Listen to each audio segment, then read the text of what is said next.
Saturday crew is here, a light crew, short stick crew. Let me give you the facts. Everybody knows everyone here. From my far right, Dr. Malatras, Dr. Zucker, to my left, Melissa DeRosa, Secretary Miss Melissa DeRosa, to her left, Budget Director Rob Mejica. Today is Saturday.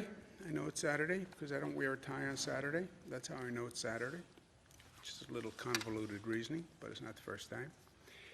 The total number of hospitalizations are down again. It's interesting to look at the curve, how fast we went up and how relatively slow the decline has been. That shows you the problem of having a spike. Spike happens quickly, but resolves slowly. Net change in hospitalizations is down, net change in intubations is down. Number of new cases per day is also down, 400, which sounds like a large number, but this is on a statewide population of 19 million, 50,000 hospital beds. The number of lives lost, 157. That number has been stubborn. You can see May 10th it was 161, and these are all basically in the margin of error, if you will. This system is not that precise. I believe when they actually go back weeks from now and calculate the total number of deaths, at-home deaths, etc., you'll see a variation in this number. Again, we're right about where we were when we started. We just don't want to make sure we don't go back to the hell that we've gone through. And when we talk about reopening, that's a discussion. We have half the state now in terms of regions, which is now in the process of reopening.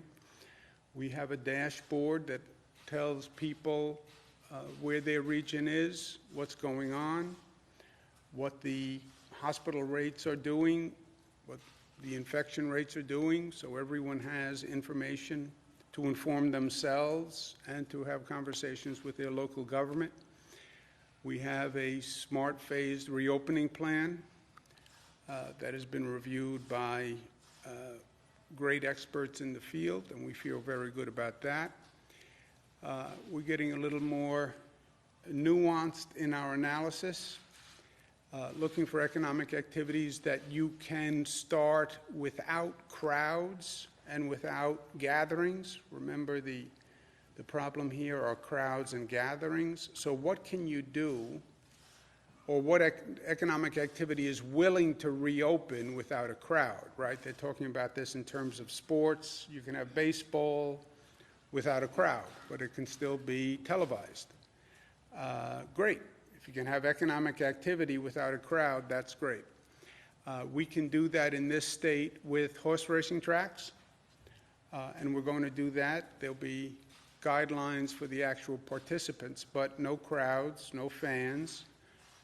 But for the industry itself, for the televised viewers, that can still work. That is also true with Watkins Glen. That can operate, and there's a big viewership for Watkins Glen. I may take my car to Watkins Glen. I've done it before. I can do it again. Wear a mask in the car. I don't even have to wear a mask in the car. I'll be alone. Update on elective surgeries. We're going to open Westchester and Suffolk counties for elective surgeries and ambulatory care. We want to make sure people who need medical services are getting medical services. There was a period where hospitals were dealing basically with the COVID patients. We are past that period. If you need medical attention, if you need a medical procedure, you should get it, right? And the hospitals are safe places to go. To the extent people are worried about going to a hospital, there's no reason. And the caveat is always, as we reopen, this is a new phase. This is an unknown phase. Nobody can tell you exactly what happens because nobody has been here before. That's stone to stone across the morass. Take a step that you know is a firm step, and then you watch and see what happens. What happens depends on what we do. That's why this has been such a unique situation, not for government, but for society. What will happen? Well, tell me what you're going to do, and I'll tell you what will happen. Well, how can that be? Because you're in control of what happens. How you act will determine what happens to you. Literally, will I get infected? Well, it depends on what you do. Will we have a higher infection rate? Depends on what we do. You increase economic activity, we expect to see an increase in numbers. We don't want to see a spike. Well, will there be a spike? It depends on how people react, and it depends on their personal behavior. Are they wearing masks? Are they using hand sanitizer? It's getting warmer. There's going to be a natural increase in activity anyway. People are going to come out of their homes. They've been there for a long time. The weather's warmer. They're going to come out. How do they act when they come out? And that is the big question mark. I have the reopening with all those question marks. I sit there and I have the conversations with experts. What's going to happen? What's going to happen? They say, you tell me how people react, and I'll tell you what's going to happen. But I don't know how people are going to react. Well, then I can't tell you what's going to happen. So, if people are smart, then, yes, you will see some increase in the numbers, but you won't see a spike. You've seen spikes in other countries that have opened. You've seen spikes in states that have opened. We have an intelligent, and I believe the most intelligent system, but it is still reliant on what we do. It is reliant on human behavior. So be smart and be diligent and don't underestimate this virus. Local governments will do their part. I've spoken to all the local government officials. They're going to be doing compliance. They're going to be doing compliance on businesses that are opening. They have to follow the protocols. They're going to be doing compliance on enforcement, wearing the masks, etc. But still, it's going to come down to what individuals do. The only other big question mark on where we go longer term is what the federal government does. We have a significant economic problem in the state. It's the collective of all the individual economic problems. And when you add up the collective, it's $61 billion to the state of New York. Well, we don't really care about the state budget. It has nothing to do with me. I know that's what you may say, but it's actually not correct. The state budget is very relevant to you because what the state budget funds, we don't do space exploration in the state. We fund schools, we fund hospitals, and we fund local governments. That's the state budget. A lot of words, but it funds schools, it funds hospitals, and it funds local governments. Local governments fund police, fire, all the heroes that we talk about. Hospitals, that's nurses, that's doctors, that's emergency room staff. The House passed the bill yesterday, which is a smart bill, which finally provides funding for state and local governments. They funded businesses, they funded millionaires, they funded corporations. Who did they forget? They forgot the police, the firefighters, the working Americans. What a shock, right? The House bill also has Medicaid funding. It increases food assistance, 100% federal reimbursement for FEMA costs, funding for testing, which is so important. Everyone says testing, testing, testing. Fine, we'll get it up and running, but we need funding.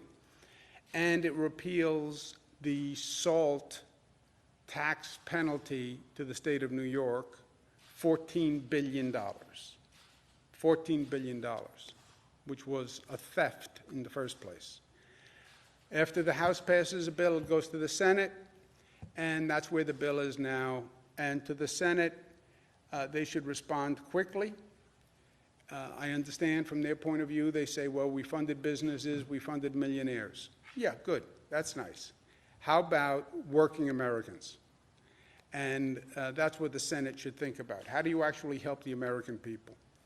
And my 2 cents, they shouldn't delay. They shouldn't be captive of special interests. I don't care who gave you money to run for office. You still work for the people. No corporate bailouts. Don't bail out corporations and then have them turn around and lay off American workers. Don't let them use government money to subsidize employee layoffs. Don't do that. That would betray the trust of the American people. That's what happened in the 2008 bailouts. They bailed out the banks, and the banks turned around and gave each other bonuses. I was Attorney General. I brought actions against AIG. I brought actions against banks like the Bank of America, who took taxpayer money and then gave themselves a raise. Don't give corporations money so they can then lay off workers in their restructuring to get lean. And then the American taxpayer is going to have to pay for the people who are laid off. And I'm afraid if this isn't raised sooner rather than later, that's exactly what these corporations are going to do. And let's put the politics aside. If there's ever a moment in this government, in this country, where it's not about politics, this is the moment. I mean, for senators to be talking about, I'm not going to bail out blue states because the blue states have more coronavirus cases. Shame on you. Shame on you to look at the death toll in this nation and say, I want to count how many people passed away by their political party, and I'm more interested in states where Republicans live than where Democrats live. We're not Democrats and Republicans. We are Americans. That's what comes first. And in a time of crisis, we've always been Americans. And the great leaders, Democrats and Republicans, have always said that. Go back and look at the great Republicans. Go back and look at the great Democrats and see how they operated. And try to be great in this moment, Senator and Congressperson. And if you don't want to look at former politicians, go back to the good book, which said the same thing that the great politicians said. I wonder where they got it from. They got it from the good book. Everybody says they read the good book. Mark 3:25. If a house is divided against itself, the house cannot stand. Read the good book and do what's right for the American people. And let's be together, tough, smart, united, disciplined, and loving. Questions, comments, queries? Governor, do you have any regrets? Horse racing and race Watkins Glen decision.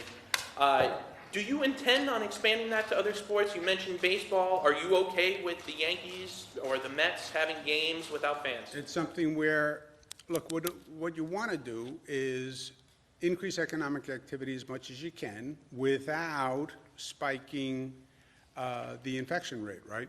So if you have an economic activity that can take place but generates economic interest, also entertainment interest, right? A lot of people are sitting at home. If something's interesting on television to follow, that's great. Makes staying at home easier. And all our admonitions, stay home, stay home, stay home. It's easier if there's some entertainment. So those are, when you look at the risk-reward, there's a lot of reward for minimal risk. We don't control baseball. I've spoken to baseball organizations. One state can't make that decision, John. But if it works economically, that'd be great. We do control the racetracks. We can open Watkins Glen. So that's in our control. For Watkins Glen, are you opening it? Is this just for the NASCAR race in August? Is this all racing? What is exactly happening in Watkins? I don't know exactly. Do you guys know, Rob? Yeah, we're just opening it to allow for fanless activity there. So to the extent that NASCAR wants to race, which they've indicated that they would, right? As long as there's no fans there, they can bring their staffs with guidance and operate without fans. And that's the same thing for the racetracks, for the horse racetracks. And the vast majority of those employees are already on site on those tracks, working with those horses and training them. So as the governor mentioned, the risk there is minimal because the activity is already occurring. I mean, there are, for any of these sports, for baseball in particular, there's a large number of maintenance staff, there's support staff. I mean, can you allow games in these empty stadiums and still account for density reduction and social distancing among those staff? Well, that's what they're doing. They're coming up with a plan that says, look, first I have to maintain the stadium anyway. There are people there watching the stadium anyway. It's a big venue. If I'm only doing a game, I can bring back a limited number of staff. This is how they'll be protected. This will be the PPE they're wearing. There is no density because they're just securing the stadium. So those are the plans they're coming up with. I also want to mention one note, just in case you raise it with me later. I have brought my vehicle to Watkins Glen. I've driven my car on Watkins Glen. I'm not an official participant in NASCAR. I have no vested interest in opening Watkins Glen. If they do open, and if I am invited to the ceremony, I may go and I may bring my car and I may drive it around the track, but there is no self-interest involved in the Watkins Glen decision. Just to be clear. Albany County Executive Dan McCoy and Rensselaer County Executive Steve McLaughlin have both said numerous times this week that it's better if the nursing home stats are not factored into the reopening metric because that is an isolated sort of problem. Do you agree or disagree? And is it possible to actually separate that to get the capital region open? Because people are, as you can hear outside, getting pretty restless. Yeah, well, people have been restless. I'm restless. I think I'm more restless than anyone. So, and I'm sure we all think we're the most restless person. We're talking to them with the Department of Health. I understand the issue. It's not just the Capital District region. To the extent we're saying to hospitals, you should keep nursing home patients and not discharge them to nursing homes, they're saying that's artificially increasing the hospitalization rate. I get the point. And again, it's not a Capital District point. It's a point all across the board because we changed that policy all across the state. So we're having those conversations now. We don't have a decision, but we're having those conversations. Also on that point, when you talked about regional reopenings before, you had a fear that people from certain regions would go to others.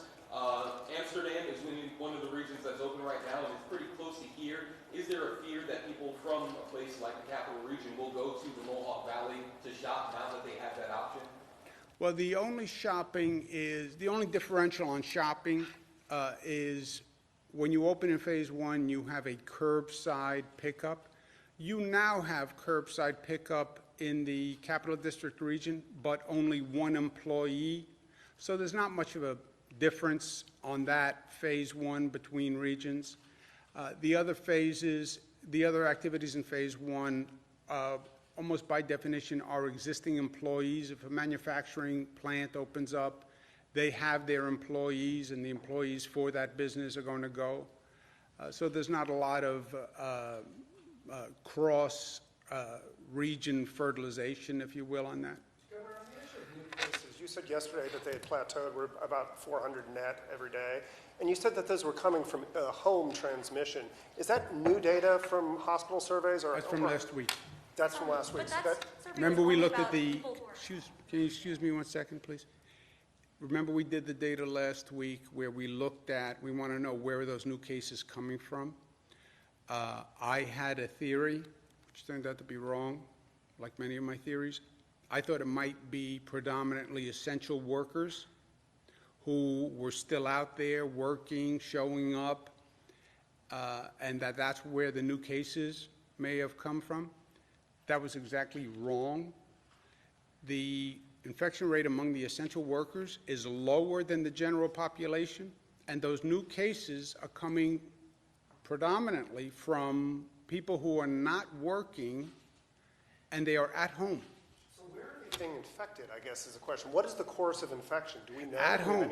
Well, we don't know. We know where they're... At home? I mean, they must be contacting the virus in the world and then bringing it home? I mean, Well, someone in the home could obviously left the home to go shopping or go for a walk or whatever they did and brought it back home if a person was staying home, or the person who went out of their home, not to work, but to socialize or do whatever they did, that person got infected and either went to the hospital, or that person got infected, went home, and infected the other people at home. Did we have anything other than that? I would just add that we will learn a lot more about this when we continue. We started the contact tracing, and we're going to get a lot of data from that. Can I ask about the contact tracing? Where are we at this point? How many people are out there? How many people are being contact traced? Obviously, it's an enormous undertaking, correct? So this is just starting now. We are enrolling hundreds of people, obviously, to do this. We're working closely with the Bloomer Foundation and with Vital Strategies on this, and we'll be able to give you more data as we move this out. Yeah, but we have, just, excuse me one second. Ballpark, how many tracers do we have set up across the state? Several hundred now for the 5 regions that are open, so they've met their metric of having those numbers. The training has begun they've done the 4 to 6 hour training with the Johns Hopkins University program. The call center has been stood up. But yesterday was the first day we've opened, so have we gotten a call yet? I do not know. We can get that answer for you. You don't know if they're actually out doing their work. They're ready to go. Yesterday was the first day we opened some of those regions, so we'll have to get that data as it comes in now. I don't have that right now. Just considering the scope of this, I mean, we did a report a couple of days ago that basically said that it would take a team of 5 contact tracers, 3 days to contact 50 people, exponential growth. Are you still confident that this is going to work, or is this merely a way to kind of like combat future outbreaks? Well, if you look at, you know how many tracers we have? Because if you look at the regions who opened, they had a number of tracers that they had to have to open. So those 5 regions that opened, they had to have a certain number of tracers proportionate to their population, and those are all in place. So if you just add up those 5 regions tracers numbers on the dashboard, you'll find out. But the tracing is, as you say, a first time. Testing is a first time. Tracing is all of this is a first time. The tracing operation is tremendously large and challenging. That's why Mike Bloomberg was so important here in his offer to help with his philanthropy, with Johns Hopkins, with this group Vital Strategies, to come up with a training program, recruitment program, how does it work, and then to coordinate it statewide, especially downstate, because there's such cross-pollination, to stay with the analogy, downstate, right? You live in Westchester, but you work in New York, but you have a summer home on Long Island. So the regional coordination is also very important. But that is all coming online. A region doesn't open unless they have that in place. The data we took last week was more on the question of 400 new cases. Where are they coming from? And again, my premise was they're workers, and the data said they're not. Which is actually good news. Surprising, but good. There are any outstanding COVID-related bills currently in the legislature. Is there any bill that you would like to see passed as the legislature ends, or are lawmakers' jobs effectively done here in Albany? Well, the lawmakers, in many ways, are working harder than they've worked in a long time. I think all elected officials are working harder than they've worked in a long time, right? Because if you're in a district, you're getting constant calls of people who need all sorts of help. So their constituency demands are way up. Also, the executive orders that everything I do, we talk to the leaders about, and they're talking to their members about, right? So they may not be here physically, but they are all engaged, not just on the constituency work, they're also part of what I am doing. I'm not taking actions that I'm not talking to them about. They're raising issues with me. I think we have to look at this. I think we have to look at this. So they're very much engaged in everything that we're doing. With the new COVID hospitalizations, they seem to have been leveled these past few days, and also the number of deaths seems to not be going down. Do you think that more lockdown measures are going to be needed to get those numbers down even further, or can we expect those numbers to stay level going You forward? can't do any more lockdown measures. You can't do any more lockdown measures than we've done. Like no non-essential trips outside to the grocery stores, or only going to the grocery stores on certain days? Or No, we're not talking about any additional lockdown. The numbers are down, so the question is reopening, right? You're on the other side of the tunnel. And how do you reopen, and reopening smartly, intelligently, with individual responsibility? So understanding you're going to see an increase in the numbers, but you don't want to see a spike. It's just a higher, you can handle, well, this is the conversation about the rate of transmission, et cetera. You can have, and we do have now, if you look at the numbers now, it's not a constant number. There's it's a little up, a little down, little up, a little down. You can handle that. You don't want to handle any spike which gets up near your hospital capacity or anything like that. Just statistically, what does that look like? Is that a 20% increase, a 30% increase? Like, what is the metric? Well, it depends on what your original number is, right? You have different numbers all across the state. Some regions you're in the single digits. Some regions you're in the double digits.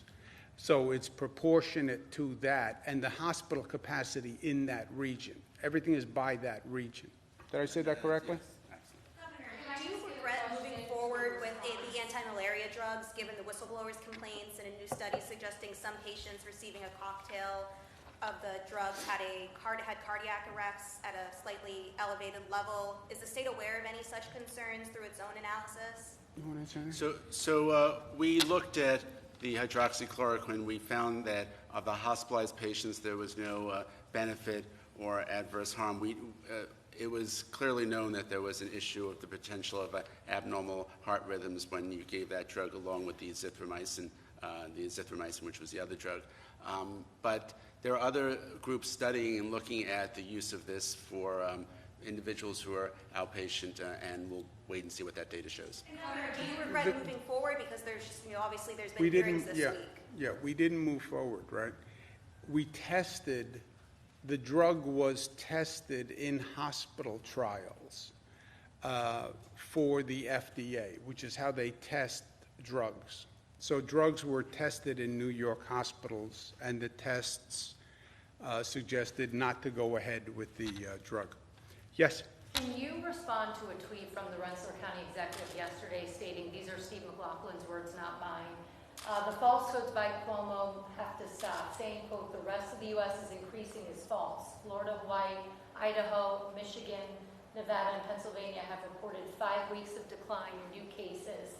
Arkansas, Colorado, Massachusetts, New Jersey, Rhode Island showed 2 weeks of decline. Facts, exclamation point. I just wanted to know what your response Yeah, is. well, tell him he should send a letter to the New York Times, because the chart I showed was from the New York Times. So either that fellow's right or the New York Times is right. Woe for me to pick between the two. Let's take one more. Did you have a question, Dan? Yeah, Governor, on the Senate, the Senate's obviously going to be looking at that bill. Have you spoken to Senator Schumer about the bill, and has he said that it could pass before we have to make those cuts to the state spending? Yes, I've spoken to everyone about the bill, to such an extent that I'm sure none of our federal representatives want to talk to me about it anymore.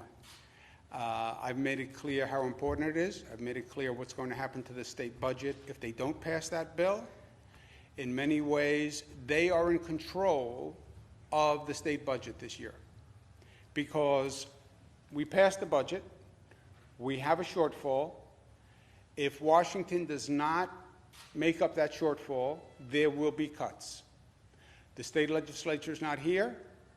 I can only respond to the shortfall if we don't receive the federal funding. And I believe it would be so ludicrous to have taken the actions they have taken, where they're funding big business, small business, airlines, they're worried about hotels, they're worried about restaurants, and I'm not debating those issues. But then not to help schools and police and firefighters and give people food who are starving and need SNAP? I mean, how could you ever justify that? On a moral basis, ethical basis, legal basis, political basis, I don't care. How would you ever justify that? If they need the money in June and you've already made the cuts to the state budget, can you restore those cuts back? Yes. Okay, it's a nice day. I'm going to go out and get some Be here tomorrow, Sunday. Governor, any word? Governor, who's cutting your hair? Two members in their family in nursing homes. Library?